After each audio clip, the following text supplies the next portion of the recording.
Hey guys, it's me, Filipina Grace. Welcome back to my YouTube channel. So today guys is my last day of school before Christmas break. So tomorrow is Christmas break na namin. So last day namin, Thursday. PE lang. PE lang yung ano ko ngayon. So it's good. And later, pupunta kami sa mall ng boyfriend ko. Kasi maghahanap kami ng ng gift para sa niece niya. Sa kanyang bratanitsa. Tak. Kung may lipstick man ako sa teeth, huwag nyo nang pansanan. But today is the last day of school before Christmas break. At magkakaroon kami ng 2 weeks off. Dos mago stitch na. 2 weeks, tak? Pravia, almost 3 weeks. So, I'm so excited. Char! Gagawa ko ng research. Ang dami kong gagawin. Kailangan ko mag-study. Char! Joke lang, hindi ako mag-study. Pero, yun nga, pupunta ako ngayon sa school. Meron, every Thursday, meron lang akong isang class, which is PE. So, that's good.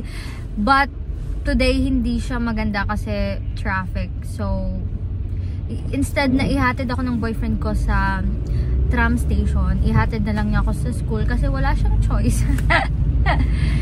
Onyema Veboro po. It's correct. So, anyway, see you later. Ipapakita ko sa inyo ano yung gagawin namin sa PE namin. Kasi sabi ng teacher namin, mag-twerk daw kami. Like, what the frick? It's PE! Charis. Kasi yung yung... Ay, di ate. Lisudi magkuhan Tagalog. Magbisaya da ka na ko pisgot. I-translate ko da sa Polish. Kay lisudi mag-Tagalog. Dili siguro ako pisgot, lisudi gid mag-Tagalog. Sige, magbisaya da ka na ko. So, ipakita ko ang mga exercises na himuon sa PE, which is mag-twerk daw kami. Pero usually, dili sayo na nga mukuan, di sayo yung PE pang twerk. But, daw niya, gift ko nun niya sa amo mag-twerk. Yes, zrobimy twerk w tym zajęcia? It's to prepare for the sexy scenes. Oh my god! So, see you later in twerking. Oh my god, what was that? Mag-twerk kita ko man, guys. So, I need to learn twerking so I can show the world, the universe rather. Okay, stop talking already. See you later. Guys, traffic. Oh my god, nandito pa kami sa place namin. Hindi pa kami nakapunta mismo sa station. Sobrang traffic talaga kasi merong aksidente doon sa unahan. And ewan ko kung kakayanin ba namin makapunta sa school. So, we will just see ulan, traffic. So, talaga namang hindi maganda. Hindi maganda ang araw natin. Charis. Nakaka-stress. I mean, hindi naman ako stress. Pero yung boyfriend ko, he's stressed. Is there stress?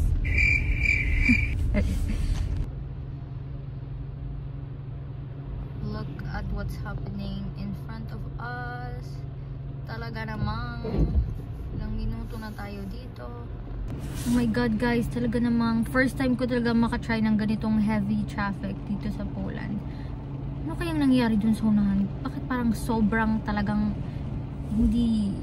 I cannot approach though. I cannot. Charis.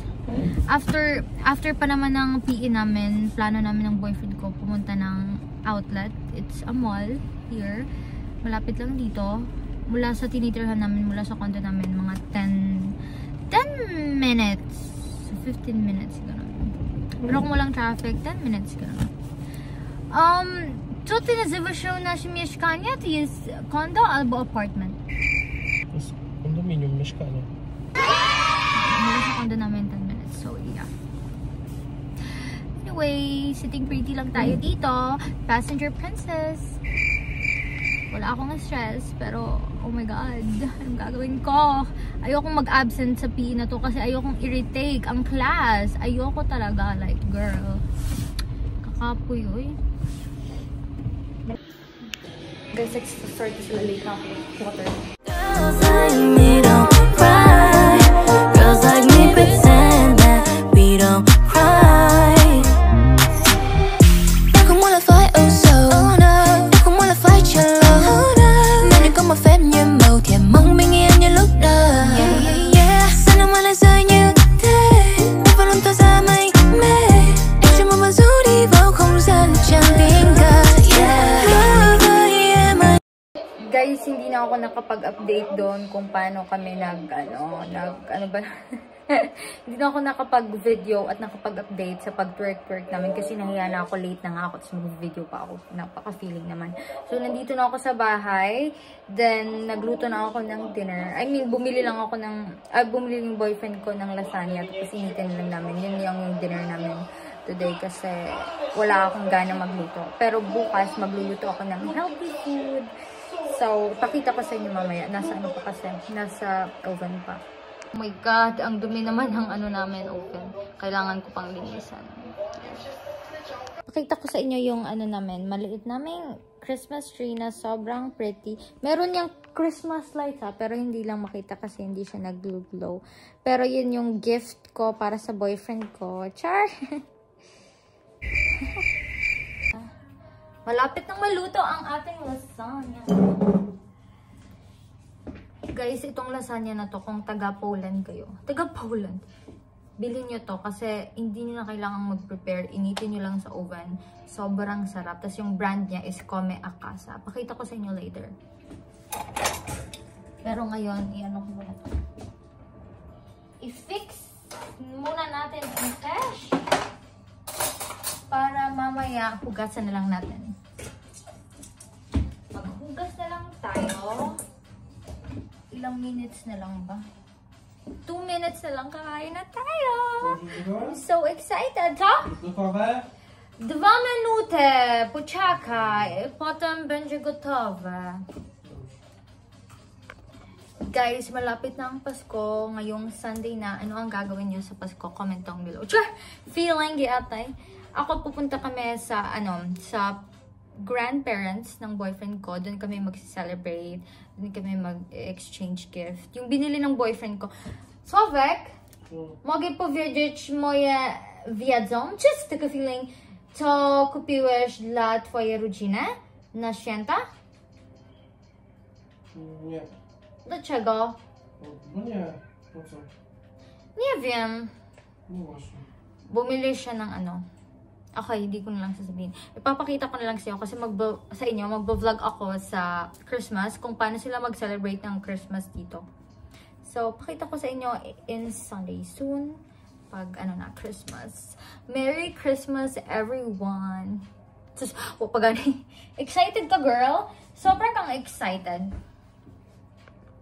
Magluluto sana ako ng ng maha blanca, pero kahit pansit. Oh, sobrang sarap ng pansit. Pero sabi ng mama niya, wag na daw ako magluto kasi maraming pagkain doon. So, hindi rin makakain or something kasi hindi na kailangan, sabi niya. So, sabi ko, okay, no problem. Char. Kain na lang ako doon. Well, you look at that. Medyo napagod. Napagod naman ako, pero masarap. Masarap. Okay, time na. End na natin to. Wala. Oh. Ba yan?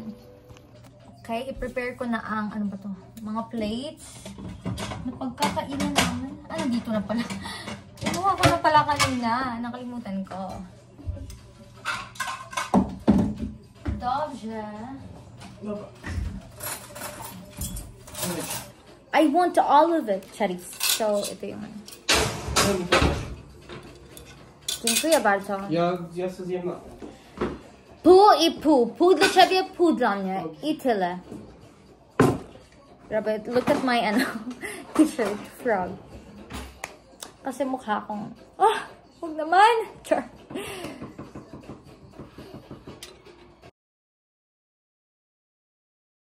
Guys, kain na tayo. Smash na go. Para siyang na lata siya. So, this is my dinner, and this is my drink, Capri Sun. My favorite, char.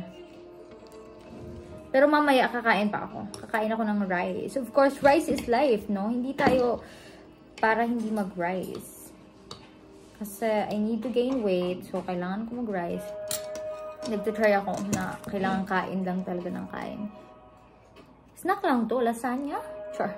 Para sa kanila kasi parang, dinner ganon. Anything sa kanila, like for example, spaghetti. Kasi yung spaghetti nila hindi matamis. Sa atin, dessert lang naman yung spaghetti. Rice, yun talaga yung meal. Yun yung real meal. The real me. Okay, kain muna ako. Smacznego. Smacznego means eat well. So, again, see you in my next vlog. Ang next vlog ko yata is Christmas na. Christmas Day dito sa Poland. At you know what guys, pangalawang Christmas dito sa Poland. 2 times na ako nag-celebrate ng birthday dito sa Poland. 21st at saka 22nd birthday ko. At saka, 2 beses na rin ako mag-celebrate po ng lawas ng Christmas. So, life is good. Yeah, miss ko ng Pinas, but soon darating tayo dyan. So, yes, thank you for watching. I hope you enjoy. And like and subscribe. And yes. Okay guys, so, tapos na akong kumain. Nandito na ako sa study table ko. At,